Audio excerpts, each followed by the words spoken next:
6 அறிவு. என் சாதி பொண்ணு இன்னொரு சாதிக்காரன் விரும்புகிறான். சாதி கலப்பு ஏற்பட்டால் என்ன ஆகிறது? என் தகுதி என்ன, அவன் தகுதி என்ன? இன்றைக்கு இயக்கங்களாக மாறி போராடி கொண்டிருக்கிற இந்த விவரங்களை எல்லாம் அன்றைக்கு எந்த இயக்கமும் அமைக்காமல் திரைக்களத்திலேயே போராடியவர், இந்த கருத்துக்களை பேசியவர், முற்போக்கு கருத்துக்களை பேசியவர். சாதி வேண்டாம், சகோதரத்துவம் வேண்டும். இப்போ நிறைய பேர் இதுக்குள்ளேயும் சாதி பெருமை பேச கிளம்பிட்டாங்க. நாங்கள் ஆண்ட சாதி, அந்த வம்சம், இந்த வம்சம், அதிலிருந்து பிறந்தவர்கள், இதிலிருந்து பிறந்தவர்கள், எங்களுக்கென்று ஒரு பெரிய தனி பாரம்பரியம் இருக்கிறது. காதலுக்கு எந்த வரம்பும் இல்லை. அது ஒரு உயரிய உணர்வு, தூய்மையான உணர்வு. அதை எந்த சக்தியாலும் கட்டுப்படுத்த முடியாது. நீ எத்தனை கொலைகளை பண்ணாலும் காதலை உன்னால ஒன்றும் பண்ண முடியாது. இந்த சாதி அடிப்படையில் சாதி விட்டு சாதி திருமணம் பண்ணக்கூடாது, கலப்பு திருமணம் பண்ணக்கூடாது அப்படிங்கிற கருத்து இன்னைக்கு நேற்றுக்குள்ள ரொம்ப காலமாக இருக்கு. காதல் ரொம்ப காலமாக மனிதன் தோன்றிய காலத்திலிருந்து இருக்கு. காதலுக்கு எதிர்ப்பும் அந்த காலத்திலிருந்து இருக்கு. புத்தர், நபிகள் நாயகம், இயேசு பெருமான், இந்த 3 மாமனிதர்களும் மனிதநேயமே உலகின் தலை சிறந்த கொள்கை என்றுதான் சொல்லியிருக்கிறார்கள். ஆனால் அவரை பின்பற்றதான் உலகத்தில் எல்லா நாடுகளிலும் இருக்கிறான். இன்றைக்கு விஜய் சிஎம் விஜய்ன்னு சொன்னால் அது வேற மாதிரி பொருளாகிறது.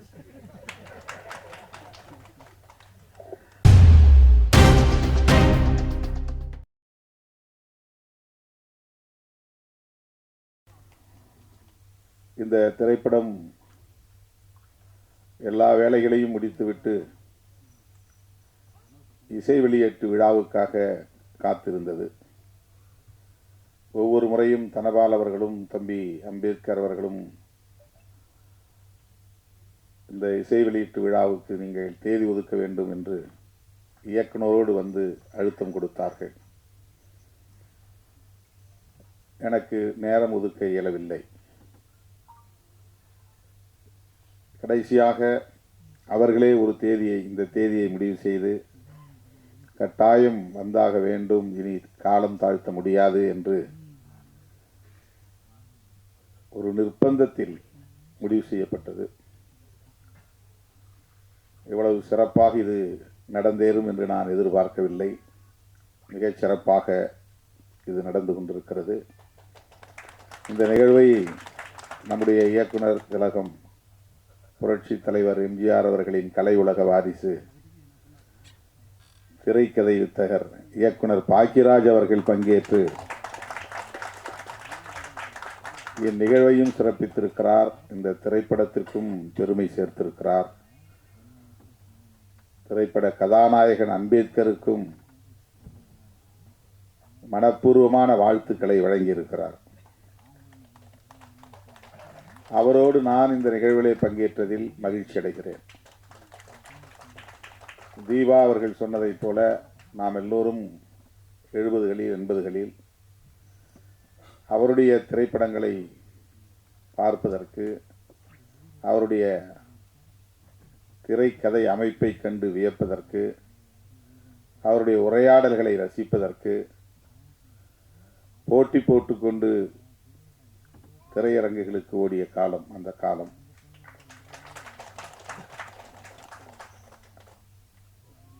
அதனால்தான் எம்ஜிஆர் அவர்கள் வேறு யாரையும் வாரிசு என்றவர் வெளிப்படையாக அறிவித்ததில்லை.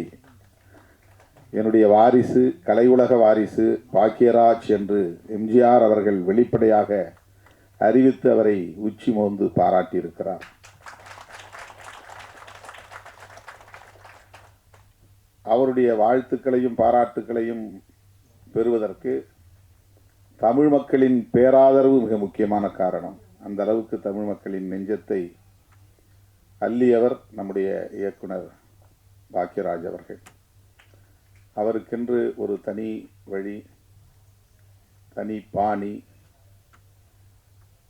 திரைக்கதை அமைப்பதென்றால் அதற்கு பாக்கியராஜ் அவர்கள்தான் ஒரே அடையாளம், சான்று என்று சொல்லக்கூடிய அளவுக்கு அதில் மிகப்பெரிய சாதனையாளராக விளங்கியவர். அவருடைய குரல் இன்றைக்கும் எல்லோரையும் கவர்ந்து இருக்கக்கூடிய ஒரு ஸ்லாங், ஒரு இசை வடிவிலான குரல், குறிப்பாக பெண்களை வெகுவாக ஈர்க்கும். திரைப்படங்களில் ஒரு அப்பாவித்தனமாக எதுவுமே தெரியாத ஒரு அப்பாவி இளைஞரை போல ஒவ்வொரு படத்திலும் அவர் பேசுவது, பொருள் பொதிந்த உரையாடல்களை செய்வது, அறிவுரை வழங்குகிற காட்சிகளை அமைப்பது, முற்போக்கான சிந்தனைகளை நாம் எல்லோரும் இன்றைக்கு இயக்கங்களாக மாறி போராடி கொண்டிருக்கிற இந்த விவரங்களை எல்லாம் அன்றைக்கு எந்த இயக்கமும் அமைக்காமல் திரைக்களத்திலேயே போராடியவர், இந்த கருத்துக்களை பேசியவர், முற்போக்கு கருத்துக்களை பேசியவர். சாதி வேண்டாம், சகோதரத்துவம் வேண்டும், நாம் எல்லோரும் ஒன்று, சமத்துவம் என்கிற அந்த கருத்துக்களை அந்த குடும்ப கதை அமைப்பிலேயே கொண்டு வரக்கூடிய அளவுக்கான வல்லமை பெற்றவர். இன்றைக்கும் அதே நிலைப்பாட்டில் உறுதியாக இருக்கிறார். அவருடைய தோற்றம் கூட இன்னும் மாறவில்லை. அப்படியே இளமை ஊஞ்சலாடுகிறது என்று சொல்லக்கூடிய அளவுக்கு அதை அப்படியே அவர் மெயின்டைன் செய்கிறார். அந்த குரல், அந்த கருத்து, அந்த பார்வை அனைத்தும் இந்த தலைமுறையையும் கவரக்கூடிய வகையிலே அமைந்திருக்கிறது. அந்த வகையிலே அவர் இந்த நிகழ்வில் பங்கேற்றது நமக்கு அனைவருக்கும் பெருமை, மகிழ்ச்சி. அவர் சொன்னதைப் போல இயக்குனர் விஜய் அவர்களும் தம்பி கதாநாயகன் அம்பேத்கர் அவர்களும் தங்களை செம்மைப்படுத்திக் கொள்ள, செழுமைப்படுத்திக் கொள்ள, பக்குவப்படுத்திக் கொள்ள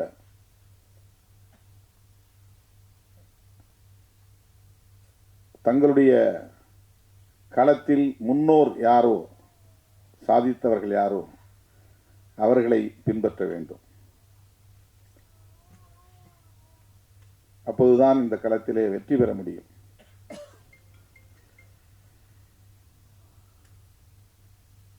அவர் மிக சுருக்கம், நேரத்தின் அருமை கருதி சுருக்கமாக சொன்னார். ஆனால் அதில் மிக ஆழமான கருத்துக்கள் அடங்கி இருக்கின்றன. விஜய் அவர்கள் இந்த திரைப்படத்திற்கு 6 அறிவு என்று பெயர் சூட்டியிருக்கிறார். அதற்கான விளக்கத்தை அவர் நமக்கு முழுதாக வழங்கவில்லை. 2 கேள்விகளை நான் எழுப்புவேன், அதற்கு நீங்கள் விடை சொல்லுங்கள் பார்ப்போம் என்று ஒரு புதிரோடு முடித்திருக்கிறார். ஆனால் கேள்வியை நம் முன்னால் வைக்கவில்லை. இந்த கேள்விகள் ஒருவேளை திரைப்படத்தில் நாம் பார்த்தால்தான் தெரியும் என்று கருதுகிறேன். ஆனால் அந்த 6 அறிவு, 6வது அறிவு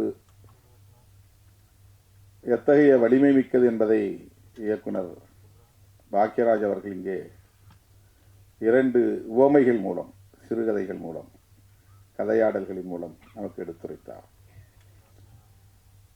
அது எவ்வளவு பேர் கவனித்தீர்கள் என்று நான் கருதவில்லை, தெரியவில்லை. என்னுடைய எதிர்காலத்தையே உடைத்து விட்டேன் என்று ஒருவன் சொல்லுகிறான். அவன் வேலை செய்கிற கடையில் விலை உயர்ந்த ஒரு பொருளை அவன் உருட்டி உடைத்து விட்டான். இந்த பொருள் உடைந்து விட்டது என்று சொல்லி அவன் பதறவில்லை. அவன் ஒரு ஜட்ஜ்மெண்ட்டுக்கே வந்துட்டான். நம்மளை முதலாளி வெளியே அனுப்பிச்சிடுவார், நாம் அவ்வளோ விலை உயர்ந்த பொருளை உடைச்சிட்டோம், என் எதிர்காலமே போச்சு. அவ்வளவு விரைவாக சிந்திக்கிற ஆற்றல், அவருடைய எதிர்காலத்தை பற்றிய கவலை, இந்த சிந்தனை ஆற்றல் என்பதுதான் 6வது அறிவு, 6ஆம் அறிவு. மற்ற 5 அறிவு என்ன? புலனறிவு, மெய், வாய், கண், மூக்கு, செவி, இதுதான் நம்முடைய உடல். மெய் என்பது உடம்பு, மொத்த கழுத்திலிருந்து பாதம் வரையில் இருக்கிற பாகத்திற்கு பெயர் மெய். தலையிலே மற்ற 4 புலன்கள் இருக்கின்றன. வாய், கண், மூக்கு, செவி. இந்த 4 புலன்களும் தலையில் உள்ளன. தலை இல்லாத மற்ற பகுதியை நாம் முண்டம் என்கிறோம். அது ஒட்டுமொத்தமாக மெய் என்று, உடம்பு என்று அழைக்கப்படுகிறது. இந்த 5ம் ஒவ்வொரு அறிவை நமக்கு தருகிறது.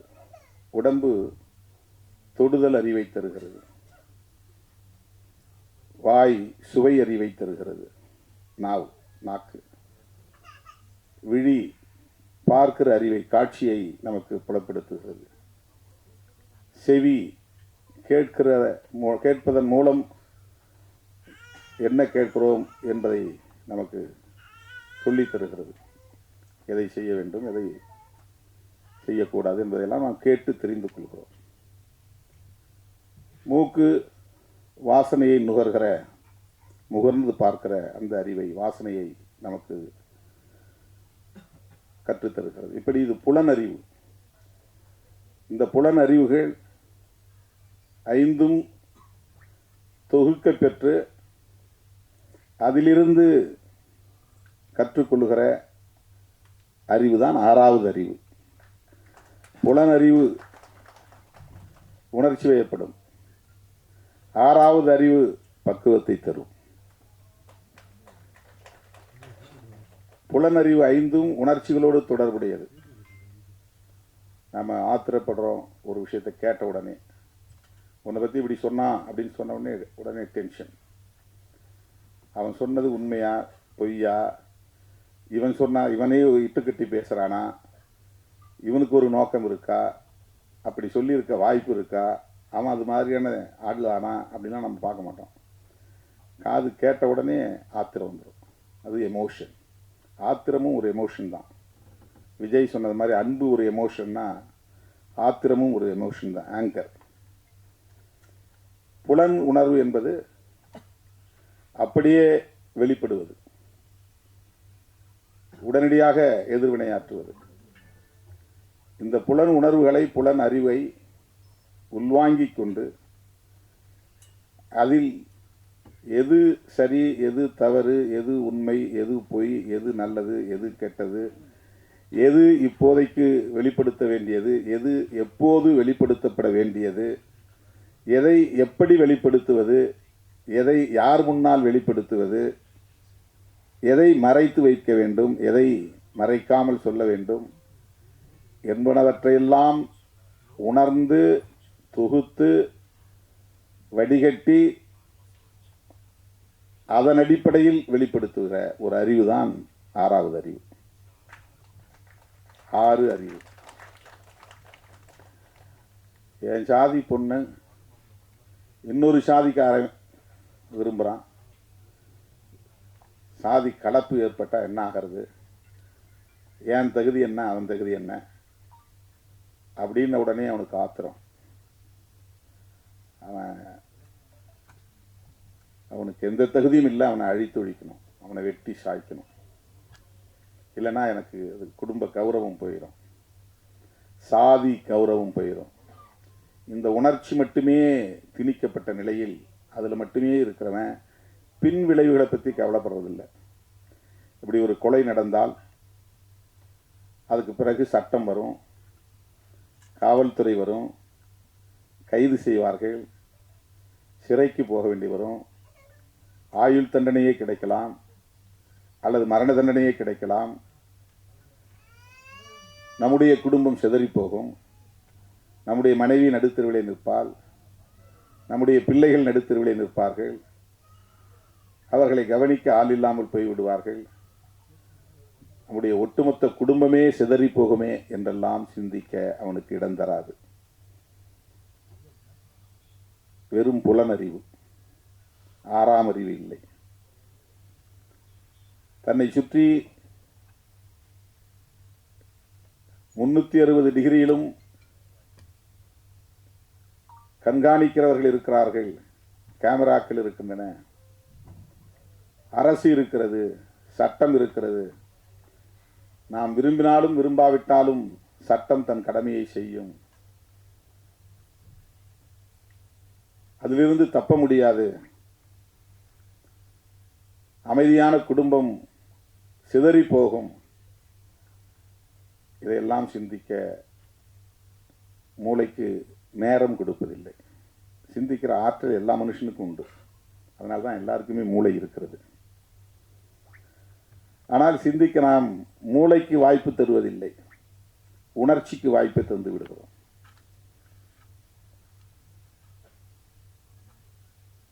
விலங்கினங்களிலிருந்து மனிதன் வேறுபடுவது இந்த 6ஆம் அறிவின் மூலம்தான். இதையெல்லாம் யோசித்து பார்க்கிறவன், சிந்தித்து பார்க்கிறவன் முதிர்ச்சி அடைகிறான், பக்குவம் அடைகிறான், பிறருக்கு வழிகாட்டுகிறான். சகோதரத்துவம் மேலானது என்று நம்புகிறான்.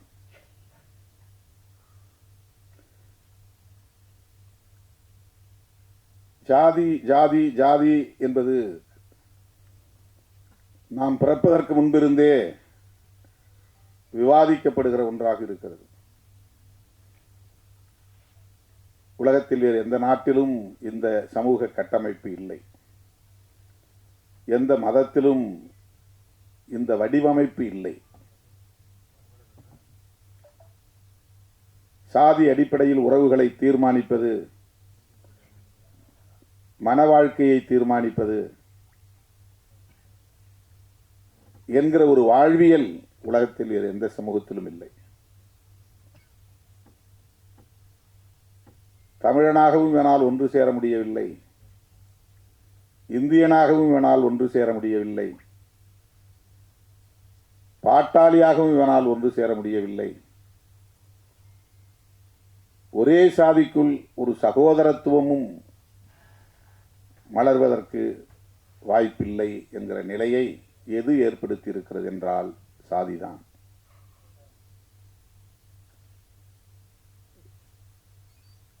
வள்ளுவ பெருந்தகைக்கு முன்னாலேயே சாதி கூடாது என்கிற கருத்தை இந்த மண்ணில் விதைத்தவர் கௌதம புத்தர்.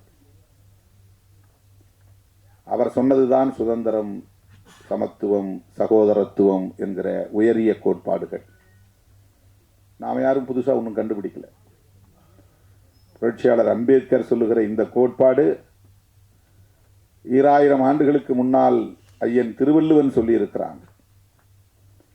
ஐயன் திருவள்ளுவன் சொல்லியிருக்கிற இந்த கருத்தியலை 2500 ஆண்டுகளுக்கு முன்னால் கௌதம புத்தர் சொல்லியிருக்கிறார். கௌதம புத்தர் சுயம்புவாக சொன்னாரா என்றால் அப்படி சொல்ல முடியாது. அவருக்கு முன்னால் அவருடைய முன்னோர் இதை பேசியிருக்கிறார்கள், சொல்லியிருக்கிறார்கள் என்பதுதான் நாம் உணர வேண்டிய உண்மை. இப்படித்தான் அறிவு வளர்ச்சி என்பது உருவாகி இருக்கிறது, பரிணாமம் அடைந்திருக்கிறது. ஆகவே சாதி ஆணவ கொலைகளுக்கு காரணமாக இருக்கிறது என்பதை இன்றைக்கு விஜய் சிஎம் விஜய்ன்னு சொன்னா அது வேற மாதிரி பொருளாகிறது. அதனால தான் கேட்டேன், உங்களுக்கு ஏன் சிஎம்னு பேர் வந்துச்சுன்னா, செட்டிக்குளம் அவங்க ஊர் பேர் ஏதோ செட்டிநாடு ஏதோ சொன்னார். அப்பா பேர் முத்தும் பெருமாள்னாரு. சேம் மூ விஜய்னு போடலாமே அப்படின்னு எனக்கு தோணுச்சு. சிஎம் விஜய்னா திருமாவளவனே சொல்லிட்டாருங்கிற மாதிரி ஆயிடும்.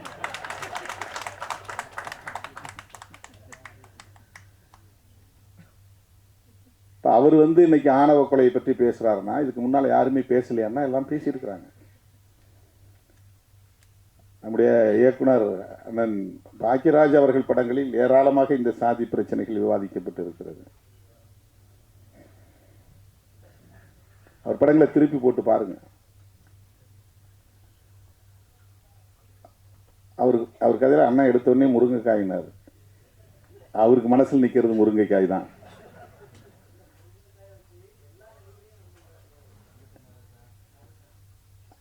அது ஒரு உத்தி, அவ்வளவுதான். ஆனால் அவர் அந்த படத்தில் சொல்லியிருக்கிற செய்திகள் ஏராளம், ஒவ்வொரு படத்திலுமே.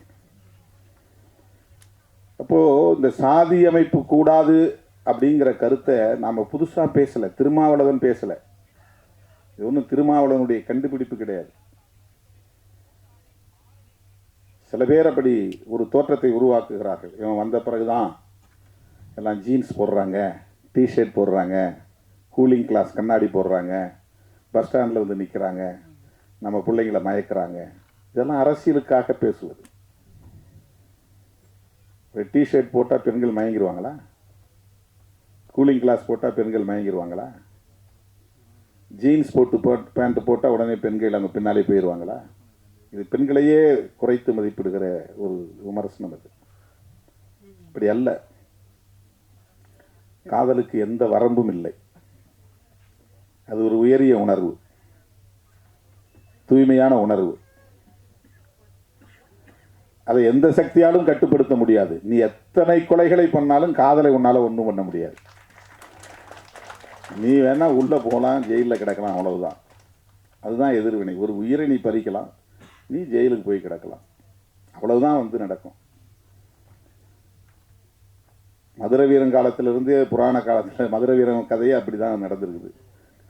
சாதி விட்டு சாதி. காத்தவராயன் கதையே அப்படிதான் நடந்திருக்குது. காத்தவராயன் ஆரியமாலா கதைன்னு நினைக்கிறேன். நிறைய கதைகள் அப்படி இருக்கு. நிறைய குலதெய்வ கதைகளை போனீங்கன்னா நிறைய சாதி விட்டு சாதி திருமணம் செஞ்சு அதனால படுகொலை செய்யப்பட்டு அப்படி கொல்லப்பட்டவர்களையே அம்மனா வழிபடுறாங்க, இல்லைன்னா ஐயனா வழிபடுறாங்க.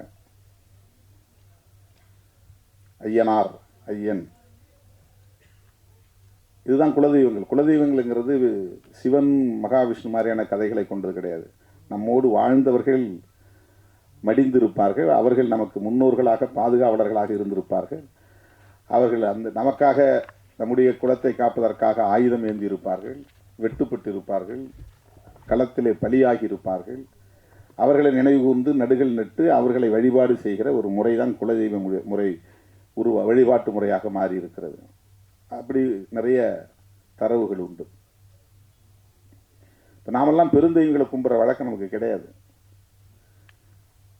ஊருக்கெல்லாம் போயின்னா முனியாண்டி, கருப்புசாமி, மாயவன், இப்படிதான் சாமி. இதெல்லாம் யாருன்னா நம்முடைய முன்னோர். அவங்களுக்கு இருந்த பேர். அவங்களுக்கு சாராயம் வச்சு படைப்பாங்க, கறி வச்சு கிடா வெட்டி கறி சமைச்சு படைப்பாங்க. இதெல்லாம் வந்து நம்முடைய வாழ்வியலில் இருந்த முக்கியமான கூறுகள்.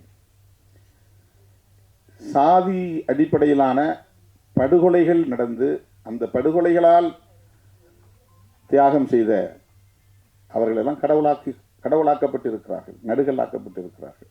நடந்திருக்கு.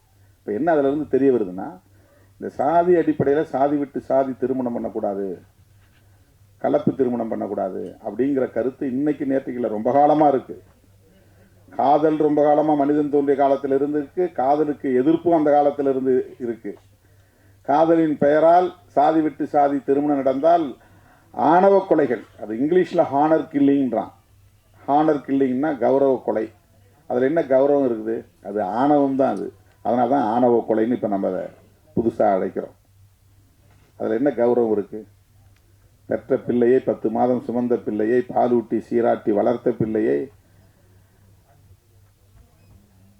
கொஞ்சி குலவிய பிள்ளையை ஈவிரக்கம் இல்லாமல் வெட்டி சாய்க்கிற அளவுக்கு மூர்க்கம் வருகிறது என்றால் அது சாதியின் பெயரால் ஏற்படுகிற பித்துக்குளித்தனம். அது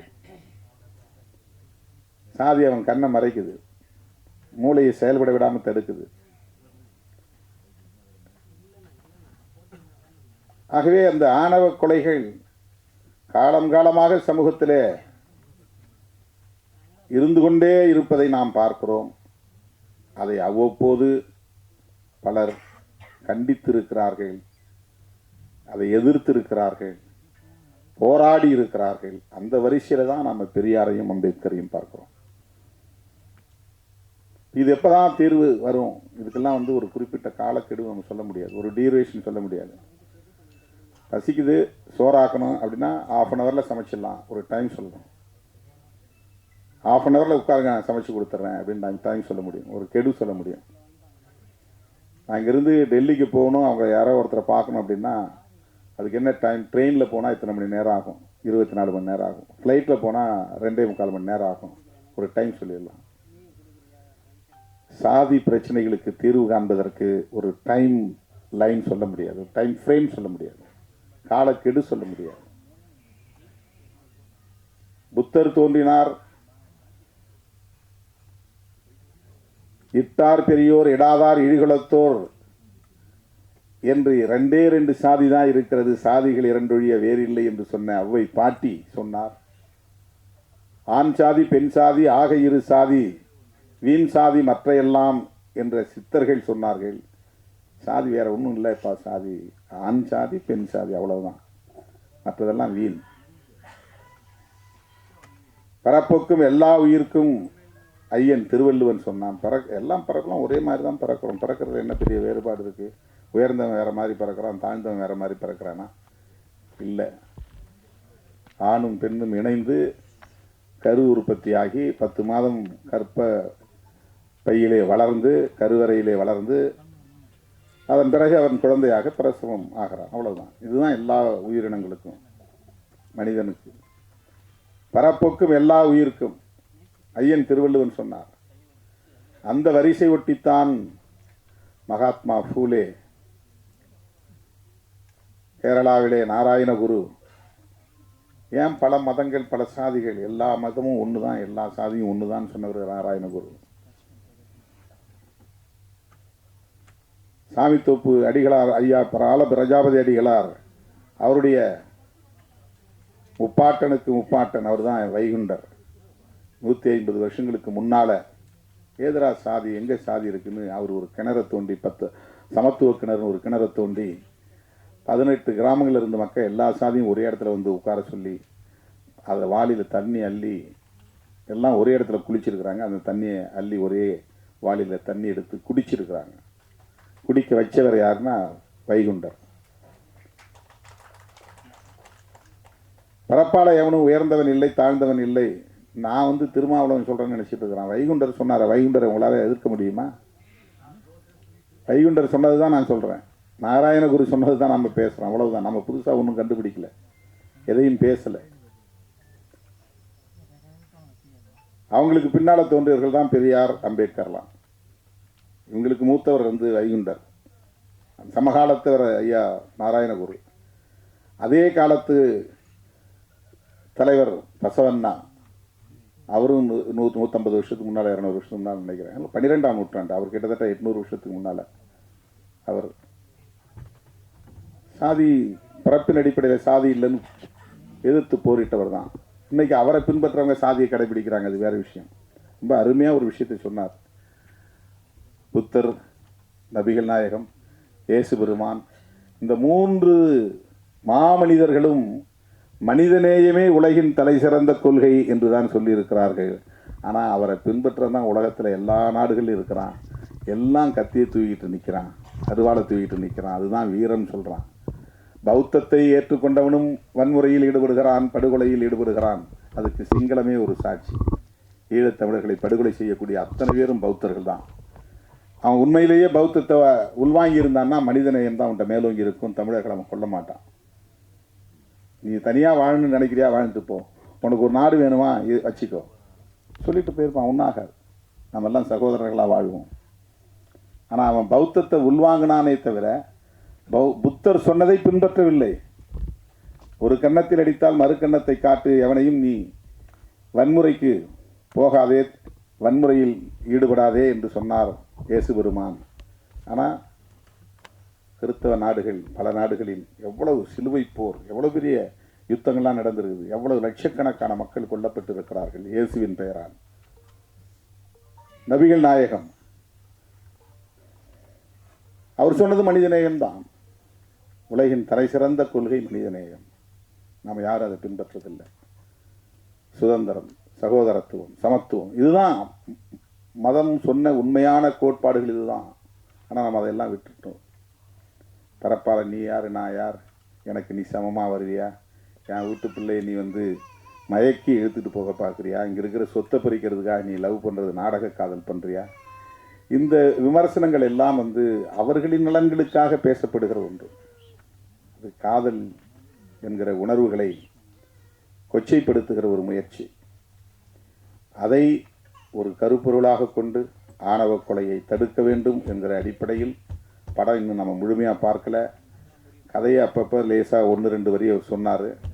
நான் கூட விஜய்கிட்ட சொன்னேன், அதான் சிஎம் விஜய் தான், விஜய்கிட்ட சொன்னேன், கொஞ்சம் சுருக்கமாக கதையை சொல்லுங்கள் மேடையில் அப்படின்னேன். கதையை சொல்லிட்டா நீங்கள் யாரும் போய் பார்க்க மாட்டீங்கன்றதுனால அவர் புதிர் போட்டு 2 கேள்வி எழுப்புவேன், நீங்கள் பதில் சொல்லணும்னு சொல்லியிருக்கிறாரு. புரட்சிகரமான சிந்தனைகள், முற்போக்கான சிந்தனைகள், ஜனநாயகபூர்வமான சிந்தனைகள் எல்லா தளங்களிலும் வளர வேண்டும், திரைத்துறை உட்பட. இப்போ நிறைய பேர் இதுக்குள்ளேயும் சாதி பெருமை பேச கிளம்பிட்டாங்க. நாங்கள் ஆண்ட சாதி, அந்த வம்சம், இந்த வம்சம், அதிலிருந்து பிறந்தவர்கள், இதிலிருந்து பிறந்தவர்கள், எங்களுக்கென்று ஒரு பெரிய தனி பாரம்பரியம் இருக்கிறது. அடங்கமறு அத்துமீறு கும்பலா என்று கேலி பேசுவது, அதுக்குள்ள அந்த 2 முழக்கங்களுக்கு பின்னால் எவ்வளோ பெரிய அரசியல் இருக்குங்கிறத புரிஞ்சுக்கிட்டா அதை விமர்சிக்கவே முடியாது. அது பாட்டாளி வர்க்க சிந்தனை இருந்தால் தான் அதை புரிஞ்சிக்க முடியும். உழைக்கும் மக்களுடைய நலன்களை பற்றிய அக்கறை இருந்தால்தான் அடங்கமறு அத்துமீறு திமிரி எழு திருப்பி அடி இது வன்முறைகளை தூண்டுவதல்ல, வன்முறைகளை எதிர்த்து நிற்கிற டிஃபென்சிவ் ஸ்லோகன். அது டிஃபென்சிவ் மோடில் சொல்லக்கூடிய ஒரு தற்காப்பு உத்தி அடிப்படையில் முன்வைக்கப்பட்ட முழக்கம். அது உன்னை அடிச்சுட்டே இருக்கிறான் அப்படிங்கிறதுனால நீ அப்படியே ஒடுங்கி போயிடாத, நீ கொஞ்சமாவது எதிர்த்து நின்னாதான். ஒரு கெளுத்தி மீனை நம்ம பிடிச்சா விட அது திமிரி நம்ம கையில் காயப்படுத்துறது. தேலுக்கு கொடுக்கல விஷம் இருக்குது, பேணி லேசாக சீன்னா அது கொட்டுது. குளவி கூட்டை அப்படி லேசாக கலைச்சா அவ்வளவும் அப்படியே நூற்றுக்கணக்கான ஆயிரக்கணக்கான குளவிகள் எவன் கலைச்சானோ அந்த கூட்டை அப்படியே அவனை கொட்டி தீர்த்துருது. இதெல்லாம் இயற்கையிலே இருக்குது, இந்த எதிர்ப்புணர்ச்சி. இதெல்லாம் வன்முறை கிடையாது. குளவி 4 பேரை கொட்டுதுன்னா சும்மா இருக்கிறவனை கொட்டுதா? கூட்டை கலைச்சவன் மேலே தான் கொட்டுது. தேல் கொட்டுதுன்னா சும்மா இருக்கிறவனை கொட்டுதா? யார் போய் சீன்றானோ அவனை தான் கொட்டுது. தேல் கொட்டுறது தான் திருப்பி அடின்னு அர்த்தம். குளவி கொட்டுது பாருங்க, அதுதான் திருப்பி அடித்தல். நீ போய் அவன் கூட்டை கலைச்ச, அது உன்னை கொட்டுது. கலைச்சா அப்புறம் நீ பாட்டு போயிட்டீன்னா உன்னை அப்புறம் அங்கே எங்கேயுமே நீ கூடு கட்ட முடியாது, கூடு கட்டி வாழ முடியாது. ஒரு தற்காப்பு உணர்ச்சிக்கான ஒரு அரசியல். அதை கிண்டல் பண்ணுறாங்க ஒருத்தனா மேல் சாதிங்கிற ஒரு ஆதிக்க உணர்விலிருந்து பேசுகிற விமர்சனங்கள் அவை. அந்த மேல் சாதி அல்லது உயர் சாதி என்கிற அந்த ஆதிக்க போக்கு இருக்கு பாருங்க, அதை எதிர்க்கிற சிந்தனை தான் முற்போக்கு சிந்தனை. அதை எதிர்க்கிற அறிவு தான் 6வது அறிவு. ஆணவ கொலைகள் கூடாது என்று நீ சிந்திக்க தொடங்கிவிட்டால் உனக்கு 6ஆம் அறிவு சிந்திக்க தொடங்கிவிட்டது என்று பொருள். 6 அறிவுன்னு சொன்னாலும் நல்லதுதான், 6ஆம் அறிவு என்று சொன்னாலும் சரிதான். 6 அறிவு வராது. 6ன்னா நீ அமைதியாக இரு, ஆத்திரப்படாத, உன்னை ஆற்றுப்படுத்திக்கொள், நீ 6 மனமே 6 என்பதை போல நீ உணர்ச்சி வயப்படாமல், கோபப்படாமல், ஆத்திரப்படாமல் 6, டென்ஷனாக இருக்காத, எந்த நேரமும் கொதிப்பாக இருக்காத 6, அப்புறம் தான் அறிவு வேலை செய்யும். 6 அறிவு, அது வரையிலும் அறிவு வேலை செய்யாது. விஜய் அவர்கள் ஒரு இளைஞனுக்கு, புதிய ஒரு இளைஞனுக்கு, வாழ்க்கையில் சாதிக்க வேண்டும் என்று துடிக்கிற இளைஞனுக்கு ஒரு அரிய வாய்ப்பை தந்திருக்கிறார். அந்த வகையில் விஜயை நான் பாராட்ட கடமைப்பட்டிருக்கிறேன். அம்பேத்கருங்கிற பேர் வந்தது பற்றி எல்லாரும் சொன்னாங்க. அது பால பிரஜாபதி அடிகளார் அவர் வயிற்றில், தாயின் வயிற்றில் இருக்கும்போதே தீர்மானித்த பெயர். பல பேர் அப்படி சொல்லுவாங்க, ஒரு தயக்கம் இருக்குது. அதை சொன்னால் வெளியில் போய் நமக்கு டக்குன்னு ஒரு அடையாளம் தெரிஞ்சிடும், நம்மளை அங்கீகரிக்க மாட்டாங்க, நம்மளை ஒரு மாதிரி இல் ட்ரீட் பண்ணுவாங்க, டிஸ்கிரிமினேஷன் வரும், அப்படின்லாம் அவங்களுக்கு ஒரு தயக்கம் இருக்குது. ஆனால் சாமித்தொப்பு அடிகளார், எனது பெருமதிப்பிற்குரிய ஐயா பால பிரஜாபதி அடிகளார் அந்த பொது மேடையில் திருமாவளவன் என்னுடைய வளர்ப்பு பிள்ளை அப்படின்னு அறிவித்தார். நான் அவரை அடாப்ட் பண்ணுறேன், என்னுடைய தத்து பிள்ளையாக நான் எடுத்துக்கிறேன், என்னுடைய மகன் என் குடும்பத்தில் ஒருவராக நான் எடுத்துக்கிறேன் அப்படின்னு அறிவித்தார். அன்பு தேசம்னு ஒரு கட்சி தொடங்கின நிகழ்ச்சியில் தான் நான் பேசினேன். அவர் உருவாக்கிய கட்சி அன்பு தேசம். அப்போ நான் சொன்னேன், நீங்கள் இந்த தலித்துகள் வாழக்கூடிய தெருவில் போனீங்கன்னா இந்திரா காந்தியின் பேர் இருக்கும், கருணாநிதியின் பேர் இருக்கும், எம்ஜிஆர்னே பேர் இருக்கும், காமராஜர்னு ஏகப்பட்ட, எங்கெல்லாம் எல்லா ஊர்லேயும் ஒரு 10 காமராஜ் இருப்பாங்க. காமராஜுங்கிற பேர் இல்லாதவங்க இருக்க மாட்டாங்க. ஆனால் ஊர் தெருங்கிற இடத்துல எங்கேயாவது ஒரே ஒரு குழந்தைக்காவது அம்பேத்கர்னு பேர் இருக்கா? இப்போ யார் சாதி பார்க்குறா? தலித்துகளாக சாதி பார்க்குறாங்க? அம்பேத்கர் உலகளாவிய பெருந்தலைவர், அறிவார்ந்தவர்கள் எல்லாம் போற்றும் பேரறிவாளர். ஆனால் அவரையும் இன்னைக்கு சாதி அடிப்படையில் பார்க்குற ஒரு பார்வை தானே இன்னைக்கு இருக்குது இந்த சமூகத்தில் அப்படின்னு வலியை, ஆதங்கத்தை நான் வெளிப்படுத்திய போது, இந்த சமூகத்தில் நான் பிறந்த நாடார் குலத்தில் தம்பி திருமாவளவன் சொன்னதைப் போல பிறக்க போகிற குழந்தைகளுக்கு நான் அம்பேத்கர் என்று பெயர் சூட்டுவேன் அப்படின்னு உறுதி கொடுத்தார். தம்பி பிறந்த உடனே என்னை தொலைபேசியில் கூப்பிட்டு இந்த மாதிரி ஒரு பிள்ளை பிறந்திருக்கிறான், நான் சொன்ன குழந்தை நம்ம வைகுண்டர் வழியை பின்பற்றக்கூடியவர்கள், ஐயா வழியை பின்பற்றக்கூடியவர்கள், அந்த பிள்ளைக்கு நான் அம்பேத்கர்னு பேர் வச்சிருக்கிறேன் தம்பின்னு அவ்வளவு மகிழ்ச்சியாக புலகாங்கிதத்தோடு சொன்னார். அப்புறம் வர சொல்லி பார்த்தார். பல வருஷங்களுக்கு பிறகு ஒரு ஆளாகி நான் இப்போ காலேஜ் படிக்க வந்திருக்கிறேன்னு வந்து தம்பி என்கிட்ட அறிமுகமானான். அதுக்கிடையில் நான் சந்திக்கிற வாய்ப்பே எனக்கு கிடைக்கல. ஐயா நம்முடைய தனபால் அவங்க அப்பாவும் அவங்க அம்மாவும் அழைச்சிட்டு வந்து, தம்பி யார் தெரியுதா, இவர் தான் அம்பேத்கர் அப்படின்னு எனக்கு அறிமுகப்படுத்தினாங்க. எனக்கு வந்து அப்படியே எப்படி சொல்கிறதுன்னு தெரியல, உடம்பெல்லாம் அப்படி சிரித்தது. அதே பெயரோடு திரைக்களத்திலும் அடியெடுத்து வைத்திருக்கிறார் தம்பி அம்பேத்கர் என்பது எனக்கு பூரிப்பாக இருக்கிறது. திரைப்படத்துக்காக நான் வேறு பேரை வச்சுக்கிறேன் அப்படின்னு வச்சுக்கல. எனக்கு வேறு ஏதாவது பெயர் நல்லா மாடர்னாக வைங்க, நல்லா கேட்சிங்காக வைங்க, நல்லா பிரபலமாகிறது வைங்க. வாய்ப்பு வருது, வாய்ப்பு வரல, வெற்றி தோல்வி அதை பற்றி எனக்கு கவலை இல்லை. அம்பேத்கர் தான் என் பெயர். நாயகன், கதை நாயகனின் பெயர் அம்பேத்கர். அதுக்கு அந்த தம்பிக்கும் ஒரு துணிச்சல் வேண்டும், இயக்குனருக்கும் ஒரு துணிச்சல் வேண்டும்.